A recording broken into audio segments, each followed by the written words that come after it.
Kasama na si Kelra ngayon sa kupunan ng Sonics. Andori sa may Let's go! bandang harap. Ito na ginamit yung flicker para kay Kirk. Pero King Kong pa rin makakakuha dito ng turtle. Habang nasa gitna ng mga players, ginamit na rin yung vengeance. Appraiser's Rat para kay Andorio. Patay ngayon si Brusco. Pero look at King Kong.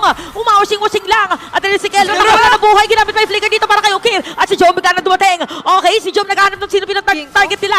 King Kong umawashing-washing. Pero pipilitin dito ng barangay na makuha siya. Masastun pa nga. Makakatakas ba siya? Makakatakas ba ang Sigma? Pero hinahabol pa rin nila. Okay, kulang na lang Magni. Mga taunts mula kay Fredrin tsaka kay Avatar the Guardian. Oy, King Kong! Oy, si King Kong para na corner yata. AOG, di tama. So makaka-counter ba dito na side na Onyx? Sasalubungin din ni Kirk with a revitalize. Andorio na, baliktad na nga. Bilis lang yata na madedepensa. Natalian dito si Andorio and even Joma. At ito na nga yung Lord sa may gitna. Mabilis lang din naman nasasalubungin dito ng barangay.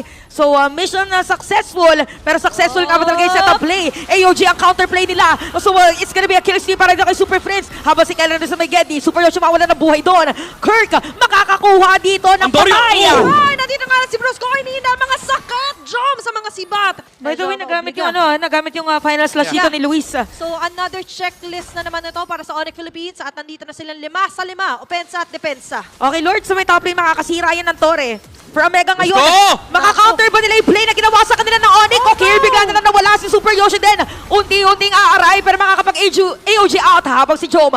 Nagpiprihit lang sa kanyang Moskov. So, madedepensahan pa rin dito ng barangay. Yung kanilang base, wala na dito Pride of Ice, si Super Friends. At siya na nga ang target nila.